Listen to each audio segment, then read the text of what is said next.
सृष्टि जैसी कोई कब अनुपा हुई, मासी पावन कोई कब स्वरूपा हुई। गीत गजलों को प्यार से लिखती रही, मैं हृदय से तभी सोन रूपा हुई। यह विचार, यह सोच, यह शब्द उस अंतर्राष्ट्रीय कवित्री के हैं जो केवल अपना ही नहीं, अपने पिता डॉक्टर उर्मिले शंखधार सहित पूरे हिंदुस्तान का मान सम्मान दुनिया के कई अंतर्राष्ट्रीय काव्य मंचों पर बढ़ा रही हैं। आगामी 5 अप्रैल के लिए आचमन फाउंडेशन के बैनर तले उनके संयोजन में एक काव्य अनुष्ठान होने जा रहा है बदायूं क्लब बदायूं में। उस अनुष्ठान के विषय में उनसे चर्चा की जाए उससे पहले SKS 24 न्यूज चैनल के सभी लोकप्रिय दर्शकों को प्यार भरा नमस्कार।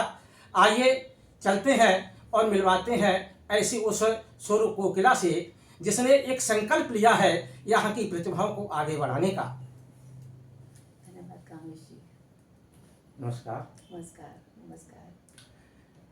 आपका जो ये काव्यात्मक परिचय है वो थोड़ा हो जाए पहले। काव्यात्मक परिचय तो आपने मेरी ही 4 पंक्तियों के माध्यम से दे दिया, और दूसरा आप सभी को आप लोग परिचित हैं कि मेरा जो पारिवारिक जो परिवेश था वो कवितामयी था। मेरे पिताजी, मेरे बाबा जी, तो एक परिवार से आई हुई परंपरा को खुद ब खुद मुझे लगता है कि वक्त जब आया तो उसको जो अनुकूल परिस्थितियां हुई तो कविता मेरे अंदर भी प्रस्फुटित हुई, और आज आप लोग थोड़ा बहुत मुझे जानने लगे मेरे कविता के माध्यम से। जी। अच्छा, आगामी 5 अप्रैल के लिए जो बदायूं क्लब बदायूं में एक काव्य अनुष्ठान आपके संयोजन में होने जा रहा है, उस अनुष्ठान के बारे में हमारे दर्शकों को कुछ आप बताएंगे? जी ज़रूर बताऊंगी। ये 5वां अनुष्ठान, जैसा कि आप लोग कह रहे हैं, 5वां ये आयोजन है, और आज से 5 वर्ष पूर्व भी बस मेरे मन में ऐसा ही आया, क्योंकि एक उत्सवी परिवेश जीने का हमारा भी बहुत हमेशा से एक संस्कार रहा है।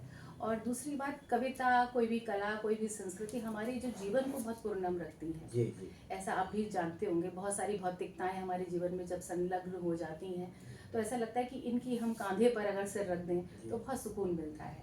और दूसरी चीज़, कवि सम्मेलन का जो आज वर्तमान जो स्वरूप है वो मुझे कहीं छिन्न भिन्न होता हुआ नजर आता है। और जो मैंने अपने परिवार में जिस तरह से देखा उस समय जो कवि सम्मेलन का जो स्वरूप था, और हमारे भारतवर्ष में ही कवि सम्मेलन की परंपरा है, तो अपनी परंपरा का मूल स्वरूप रखते हुए वर्तमान दौर का भी सर्वश्रेष्ठ इन दोनों का सम्मेलन हो, ऐसी मेरी आकांक्षा थी।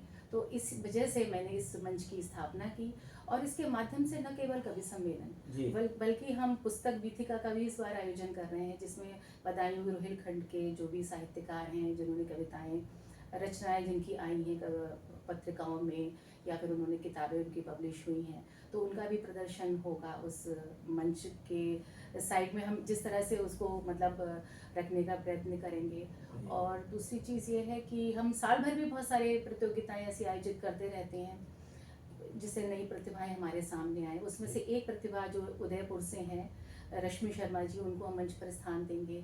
एक स्थानीय स्वर भी हमारे साथ रहे, क्योंकि अपनी जड़ों को भूल जाना बिल्कुल भी अच्छी बात नहीं है। तो हमेशा एक स्थानीय जो कवि हैं, और हमारे बदायूं की तो आप लोग जानते ही हैं, और आप भी उन फेहरिस्त में से हैं कि कितना अच्छा यहाँ पर लिखा जाता है। तो हम भी चाहते हैं कि बाहर के कवि हमारे यहाँ के कवि को सुने।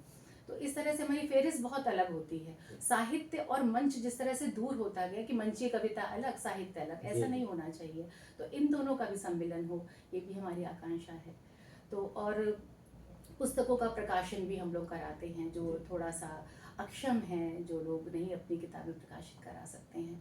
तो हर तरह से कोशिश करते हैं कि हिंदी साहित्य न केवल मंच, इसके अतिरिक्त उसकी बृहद भूमिका रहे। ये जो कार्यक्रम कराने का ये भाव आपके मन में आया कैसे, ये विचार क्यों आया?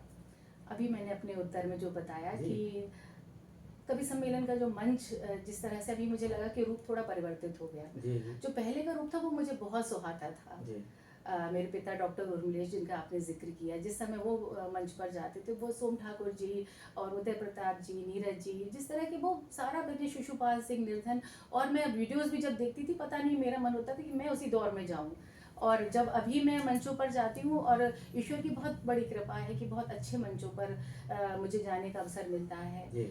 और मेरा मन हुआ कि मैं एक ऐसे मंच की स्थापना करूं जहाँ सिर्फ कविता हो, और कविता हास्य कविता हो तो उसमें वास्तव में हास्य कविता हो, उसमें ऐसी चीज़ें ना हो जो सुनने में थोड़ी अनर्गल लगें। या मंच पर कवित्रियों का भी जो एक स्वरूप होता है, बिल्कुल एक तरह से जब जिस तरह बाजारवाद बढ़ा तो कवियत्रियों का भी रोल बहुत ज़्यादा सीमित कर दिया गया, तो जी। वो भी मुझे बिल्कुल नहीं, एक स्त्री होने के नाते मुझे नहीं अच्छा लगता कि सिर्फ एक शो पीस बन के रह जाए या बहुत ही लिमिटेड विषयों पर ही वो अपने काव्य पाठ करें।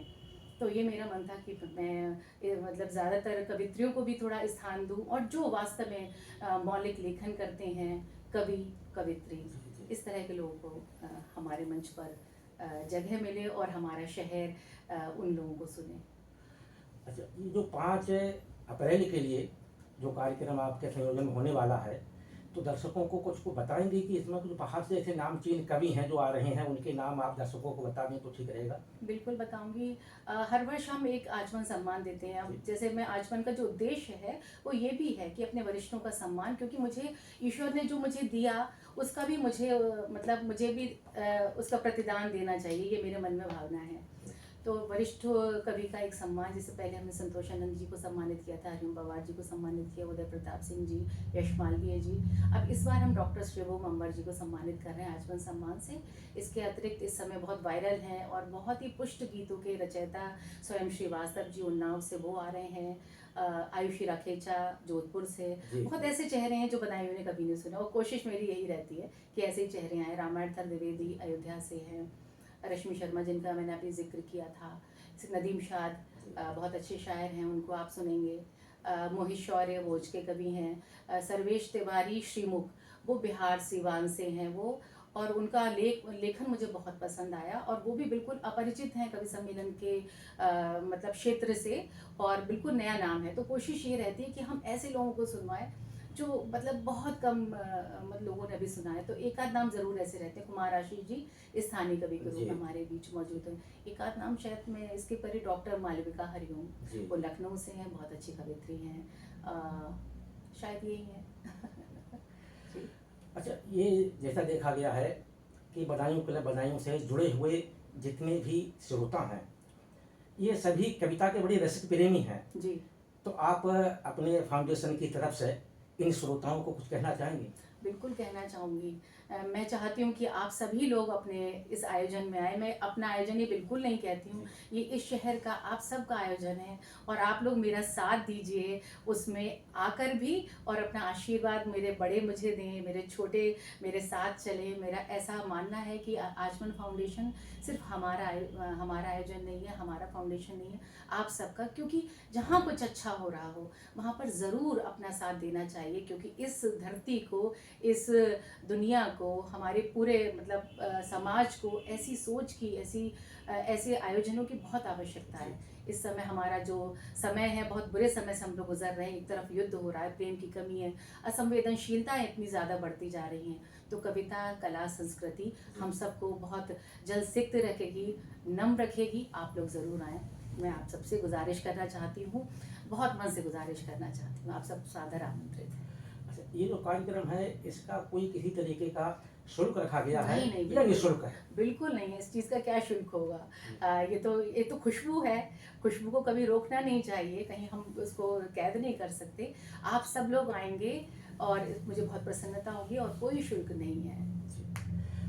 SKS 24 न्यूज़ चैनल के लिए जो आपने समय दिया उसके लिए आपका बहुत बहुत आभार, और आपके इस कार्यक्रम के लिए आगामी दिल से बहुत बहुत शुभकामनाएं, बहुत बहुत बधाई। जैसा कि अभी आपने डॉक्टर सोनू रूपा विशाल से सुना कि ये कार्यक्रम निःशुल्क है, किसी तरीके का कोई शुल्क नहीं है। सभी जितने भी काव्य प्रेमी हैं वो इस कार्यक्रम में आकर के काव्य पाठ बड़े बड़े कवियों का सुन सकते हैं। इसी तरीके से काव्य प्रतिभाओं से मिलने के लिए आप जुड़े रहिए SKS 24 न्यूज़ चैनल के साथ। आगे हम किसी एक और एपिसोड में एक नई प्रतिभा के साथ मिलेंगे। इसी के साथ आप सभी का बहुत बहुत धन्यवाद।